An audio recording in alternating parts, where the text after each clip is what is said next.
আচ্ছা, আমি আগে বলে নিই, এটা হচ্ছে মাসুদ রানা নামের একটা ছবির ড্রেস।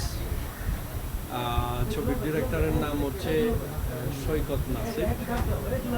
ছবিটা অনেক দিন আগে শুটিং শুরু করেছিলাম, এখন লাস্ট পর্যায়ের শুটিংটা চলছে।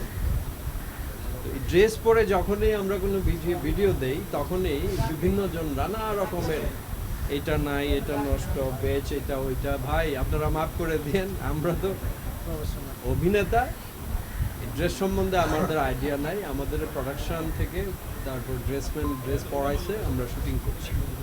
এই গেল মাসুদ রানার কথা। এখন আরেকটা কি প্রশ্ন করলেন? এবারকার চলচ্চিত্র দিবস এবং হচ্ছে মিনহাজ কি চরিত্র অভিনয় করছে একটু জানতে চাই। মিনহাজ হচ্ছে একজন মেজর জেনারেল ক্যারেক্টারটা। ওই মাসুদ রানার টিচার থাকে, মানে তাকে বিভিন্ন রকমের অ্যাসাইনমেন্ট পাঠায়। এই হচ্ছে ক্যারেক্টারের মানে ভিউ। সেনাবাহিনীর পোশাক পরলে নিজেকে কেমন লাগে, মানে কি নিজেকে দায়িত্বশীল কোন জায়গাটায় ফিল করে? না, শুধু সেনাবাহিনী না, আমি তো বিভিন্ন ধরনের ক্যারেক্টার করেছি। নৌবাহিনীর ড্রেস করেছি, তারপরে পুলিশের ড্রেস অনেক করেছি, অনেক।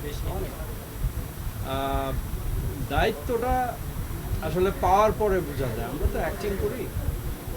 আর আর্মির ড্রেস, আর্মি একটা বিশাল বড় সাবজেক্ট।